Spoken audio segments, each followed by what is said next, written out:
আমাদের ওয়েস্ট বেঙ্গলে খুবই জনপ্রিয় একটি রেসিপি হচ্ছে আলুর তরকারি, যেটা সব বাড়িতেই মোটামুটি আমাদের হয়ে থাকে, যেটা রুটি লুচি বা যে কোনো পরোটার সাথে জাস্ট জমে যায়। তো আমি এই আলুর তরকারিটাই তোমাদের একটু অন্যভাবে করে দেখাবো বন্ধুরা। বন্ধুরা, বং শর্মিস কিচেনে তোমাদের আবারও অনেক অনেক স্বাগত।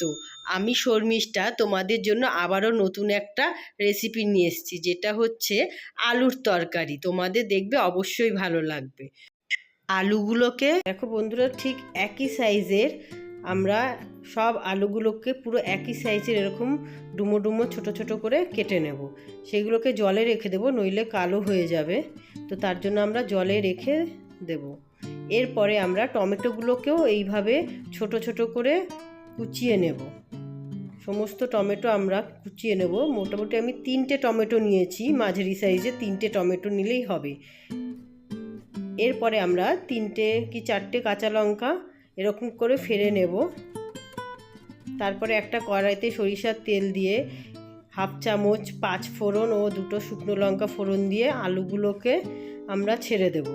তো আলুগুলো এইভাবে নাড়াচাড়া করার পরে এর মধ্যে 1 চামচ নুন দেব।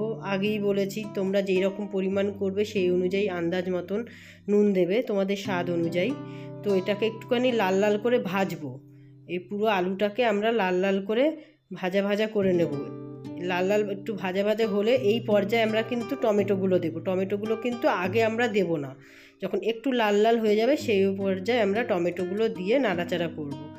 এরপরেই আমরা হিং দেব, কিছুটা 1/2 চামচের মতন আমরা হিং দেব।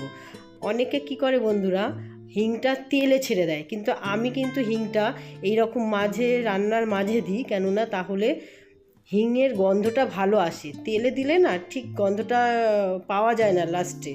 তো আমি রান্নার মাঝে এরকমভাবে হিংটা দিয়ে থাকি। কিছুক্ষণ কষানোর পর আমরা পরিমাণ মতন জল দিয়ে দেবো। তোমরা যদি এটা মাখো মাখো খেতে চাও তাহলে জল কম দেবে, আর তোমরা যদি একটু ঝোল ঝোল খেতে চাও তোমরা একটু বেশি দেবে।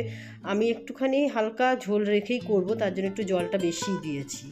তো এরপরে ঢাকা চাপা দিয়ে আমরা ঢাকা চাপা দিয়ে রান্না করব, যাতে আলুগুলো সেদ্ধ হয়ে যায় এবং জলটা হালকা শুকিয়ে আসে। তো দেখো বন্ধুরা, এইভাবে আমরা ঢেকে ঢেকে রান্না করছি। তো এই পর্যায়ে আমরা দেখো আলুগুলো সিদ্ধ হয়ে গেছে।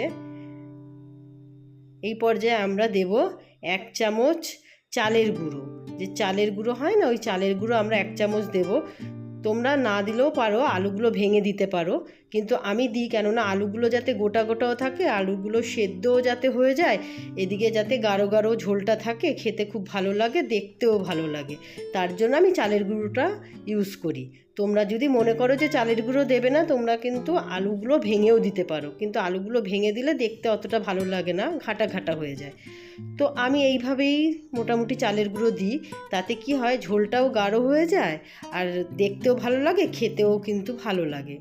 তো দেখো চালের গুঁড়োটা দেওয়াতে আস্তে আস্তে গাঢ় হয়ে এসছে। তো এখন আমি 1 চামচ চিনি দিয়ে দেব।